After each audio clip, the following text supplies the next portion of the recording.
extraverti, concentré, impressionnant d'intensité avec ses notes d'épices et de roses. Son dynamisme est si pétillant qu'il se fait presque spirituel. Vous l'aurez compris, mesdames et messieurs, je vais vous parler de vin. Pour beaucoup d'entre vous, j'imagine que le vin, c'est avant tout une boisson agréable, à apprécier en famille, entre amis, et avec modération. Pour moi, le vin, c'est le lien à la terre. Quand vous écoutez un vigneron parler de ses vins, de ses vignes, de son terroir, il se passe quelque chose de magique. Mais c'est quoi le terroir ? C'est la combinaison d'un sol, d'un climat et de pratiques humaines.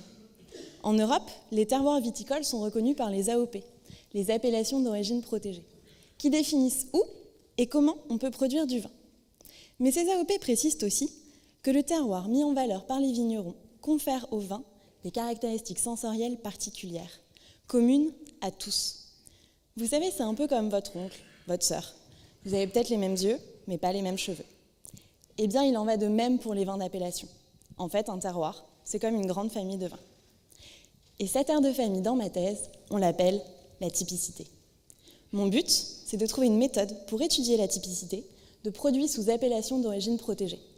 Mieux la comprendre, mais aussi mieux vous en parler. La science que j'utilise, c'est l'analyse sensorielle. Oui, goûter du vin pour la science, je sais. Mais avant de déguster, il faut se poser les bonnes questions, utiliser les bonnes méthodes. Dans ma thèse, je combine différents tests d'analyse sensorielle avec plusieurs panels de dégustateurs, le tout sur une dizaine d'appellations réparties dans l'un des plus grands vignobles du monde, le Languedoc-Roussillon. Ce qui me tenait le plus à cœur dans ma thèse, c'était de mettre les vignerons au centre du processus, car ce sont eux qui connaissent leur typicité, ce fameux aire de famille. Je les ai donc rassemblés par appellation pour les interroger sur leur terroir et sur leur vin. Croyez-moi, un groupe de vignerons lancé sur la typicité, ça fait plus que 180 secondes.